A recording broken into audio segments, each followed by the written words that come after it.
That was a healthy trout. You see what I mean about Trestles trout though? Yeah. You don't catch a lot of dinks out here. You might not catch them, but if you do, they're usually going to be pretty nice trout. It's one of my favorite ways to cook fish. No matter what type of fish you use, it always turns out good. I can pretty much guarantee it.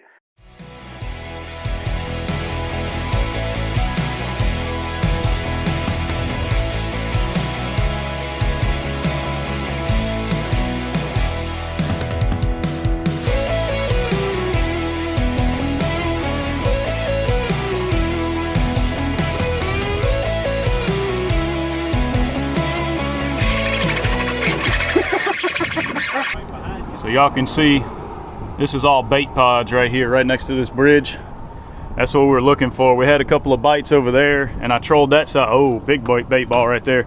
And there wasn't a lot of action. We had one hit, so I started trolling around, looking at the electronics, and there's a lot more bait on this bridge than there is on that bridge. So we're gonna try it out. There's fish around. Since we've gotten a few nice hits. Well, I've gotten a few nice hits with the tide basically slack. Makes me want to stay here until the tide really starts to move, you know? Yeah, it'll move. It'll move. Oh my God, dumbass. Losing my balance. That's why you got to cast up at an angle.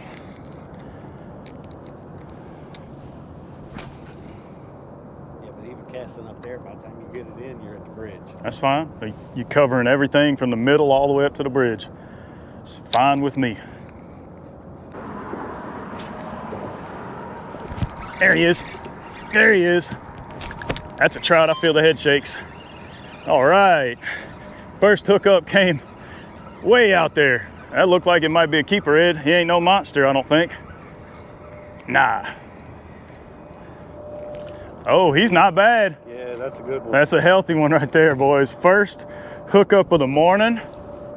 Beautiful speckled trout out here at the Highway 11 Trestles in Slidell. That came on the payload hoodwink and a 3/8 ounce death grip jig head. Guys, this lure works. What we out here doing today, we're looking for some big trout right now, and then we're gonna go after some big redfish later. Hopefully both plans work out. So far, plan A started a little slow. We're at the middle of tide change, so it's slack tide. Missed a couple of fish. Beautiful one right there. That's gonna make a nice dinner. I'm gonna get that one in the cooler. Make sure y'all go check out Southern Salt and use code SALTY10 for 10% discount off your hoodwinks. That's a killer bait. We'll get this one in the cooler. We're gonna get back to fishing. Again, oh, he trying to get back in the water. He trying to get back in the water. Nah, buddy, I'm sorry, but the only water you're going in is frozen. Oh, and he slammed it, Ed. There wasn't no doubt about that hit. Well, I wanted to do that. I wanted that at first. So, like Ed just pointed out, he's running a chartreuse and I'm running sort of a darker color, which is what we want when you first get out here to figure out what they're keying in on yet. Now, I don't want Ed to switch yet because I caught one fish. If I catch 2 or 3 fish and he hadn't caught anything, then I want him to switch. But right now, that darker color on the back and lighter color on the bottom looks like a bait fish. That's what's getting it right now, but I do know they've been catching a lot on chartreuse around here, so that's not a bad color to throw.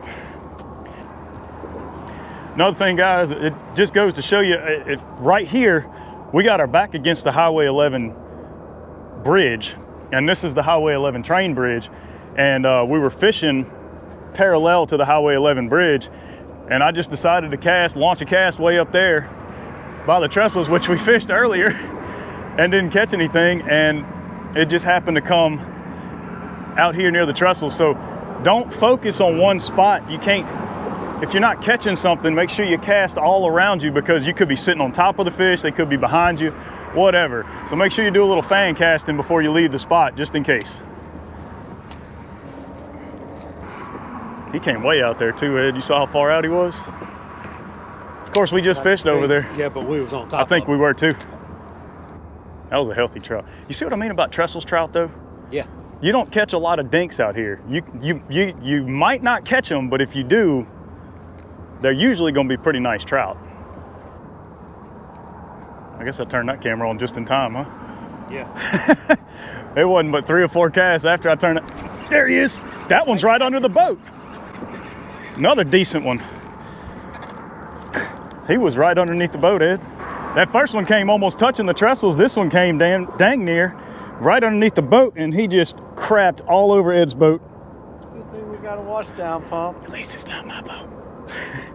Another nice one, about the same size as the last one. Beautiful, healthy fish. Ed, if I catch one more on this dark color. Just fix to say it. One more and I'm switching. Don't get, ooh. They got some sharp teeth. I might need your pliers. Where they at? Right here. God dang, he wasn't coming. Good thing I ain't throwing him back. He wasn't surviving. All right, target species number 2 in the box. So I was just telling you about fan casting and fishing everything around the boat. And like I said, that first one came 15 yards out, almost touching the other trestles. And this last one came, I mean, right underneath the boat. Typically, when the tide's really rolling, that's when you need to be up against the pilings with your cast. Yeah, because not always. They're protected by those pilings. They get in the eddies, exactly. Not always, but more often than not. And when the tide slows down, they spread out more. That's the fish right there, that cast right there. There's any fish in there, he's in there. Right there.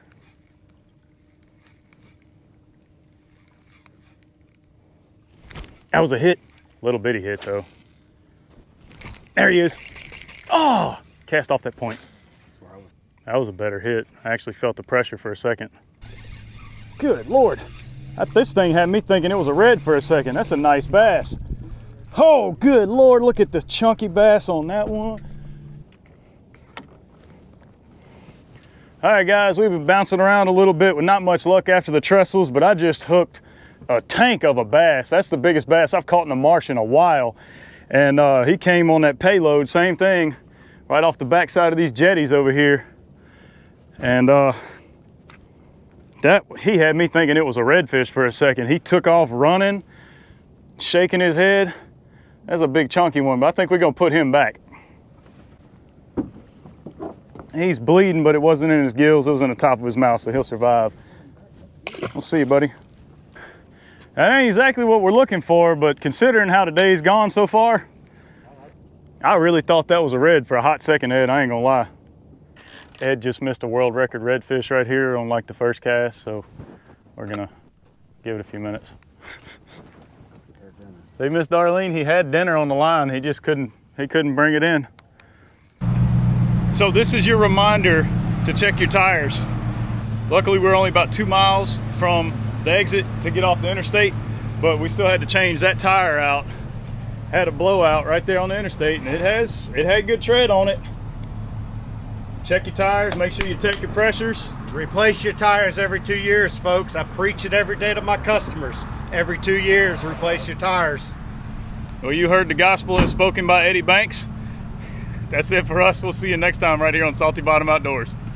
What's up, guys? We're back in the kitchen. I got my speckled trout fillets and I got some redfish fillets from the video that I released last week that I haven't cooked yet. Got 4 nice, beautiful, healthy speckled trout fillets from the Trestles and 1 about 17.5-inch redfish, perfect eating size. And I'm gonna show you how to blacken these in a skillet. It is one of my favorite ways to cook fish. No matter what type of fish you use, it always turns out good. I can pretty much guarantee it. It's fast and simple, but trust me, you wanna do it outside. It makes a lot of smoke. All right, so we're gonna get right into it. 2 things you'll need. You'll need some olive oil, avocado oil, anything like that, whatever you prefer, that all works fine. And then some type of blackened seasoning. You can pick these up at most grocery stores here in Louisiana. If you live outside of Louisiana, Amazon is your friend. All right, so I already put some olive oil on these trout fillets. We're just gonna drizzle a little bit on the fillets and sort of rub it in. You don't have to go crazy with it. It's just enough to help the seasoning stick. On the redfish, we're just doing one side. I prefer to leave my scales on my redfish. It makes it easier to handle, easier to grill, and when you serve it, you can just slide the whole fillet onto a plate and you eat right off the skin. It just peels right off. It's just a lot easier. So once we got the olive oil on there, we're gonna take our blackened seasoning and we're just gonna sprinkle it. Do not be afraid to go heavy with the blackened seasoning, although I would try it first. Some of them are very heavy on salt and it's just to taste, but blackened seasoning is designed to go a little heavier because you want it to make a black crust. All right, we got those nice and coated. Set those to the side. Move on to our redfish fillets.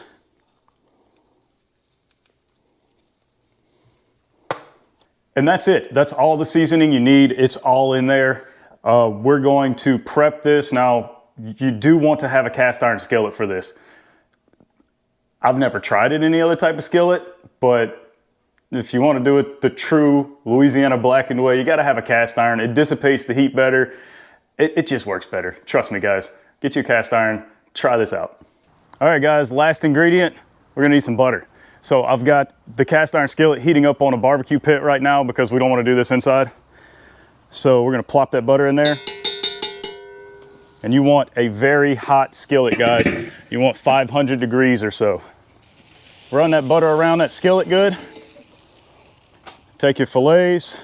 Redfish fillets are on the half shell. We're doing meat side down first. The skillet's not quite hot enough because I'm doing this kind of rednecky, but it'll work. You're gonna give these, you want them to get mostly firm on the meat side, and you're gonna flip it over to the scale side for the last couple of minutes. It should only take about 3 to 5 minutes to cook these fillets, so don't leave it alone. You need to be out here watching it. So my grill isn't completely level, so I'm having to rotate the skillet to keep the butter from getting too dry on one side. Don't be afraid to use a lot of butter on this. This is gonna keep it from sticking, and obviously, more butter, more better, like Paula Deen says. It smells fantastic already. All right, so this middle one is definitely ready. I just took a peek at it. We're gonna flip it over, see what it looks like. Just give it a little, whoops. Oh yeah, look at that, guys. That's what you wanna see. You want that browning or blackening on the fish. You want it to look almost a little burnt. See, that one probably could have gone a little bit longer, but it'll be fine. We're gonna do about the same amount of time on the scale side, about 3 to 5 minutes, depending on how hot your skillet is. These speckled trout fillets need a couple more minutes. They're still a little soft. I know it'll be hard to tell in the camera, but these scales will start to curl up when it's just about done. So you'll actually see that fillet start to get taller almost, it seems like. That's when you're just about done. You can see that fillet is getting nice and firm. It's not squishy. It'll be done very soon, and it's gonna be delicious. All right, guys, these trout fillets should be just about ready. We're gonna go ahead and carefully flip them. Trout is a soft fish, so you gotta be careful with them. There we go. If y'all could smell this, oh my gosh. Butter and Cajun seasonings, you just can't go wrong. You just can't go wrong. Y'all comment down below if y'all know a combo that you think is better than butter and Cajun seasonings. Please let me know. I want to know. I will try it. All right, guys, telltale sign of when fish is done is you can stab it with a fork, or I can use the edge of my spatula and twist it a little bit. If it wants to stick together, it's not quite done. If it flakes apart really easy, it's done. I just checked these speckled trout fillets. They are definitely done. As you can see, it got nice and flaky right there, and they're very delicate. See, they're falling apart already. That's why I like the scales on the back of the redfish. It doesn't fall apart as bad. Those redfish fillets look awesome. All right, guys, I threw the last 2 fillets on the skillet, but y'all don't need to see that. You already see how it's done. As always, the last thing you hit fresh fish with right off the grill, lemon. That is it, guys. From start to finish, guys, it takes like 10 minutes. Super easy, but like I said, it's a little messy. It's a lot of smoky. You want to do it outside, unless you got really good ventilation in your house. So we are gonna get these plated up with some sides coming out the oven here in just a second, and we're gonna let somebody who's a northerner give this a shot. All right, guys, so we got our family friend, Miss Bobby, in from New Hampshire, right? Yes. Yeah, so way up north. She's not accustomed to blackened fish, especially fresh caught. So we're gonna let her try the first couple of bites. We got the blackened redfish right there on the right, and we got some speckled trout right there on the left. Dealer's choice, which one you want to try first? Oh, I'm going to start right over here. I can't wait. Smells fantastic. It's so tender, it just falls apart. That is wonderful. That's good? I'm going for more. All right, so the redfish has the scales on the back. You just scoop it right off the skin. It'll just slide right off. There you go. All right. Fantastic. Awesome. Thank you. Well, there you have it, guys. Even the Northerners love Cajun cooking. I am starving, so I'm gonna grab a plate too. Thank y'all for stopping by. Thank y'all for hitting that like and subscribe button down below. Make sure you go check out all my other content on my channel. I'll see y'all next time right here on Salty Bottom Outdoors.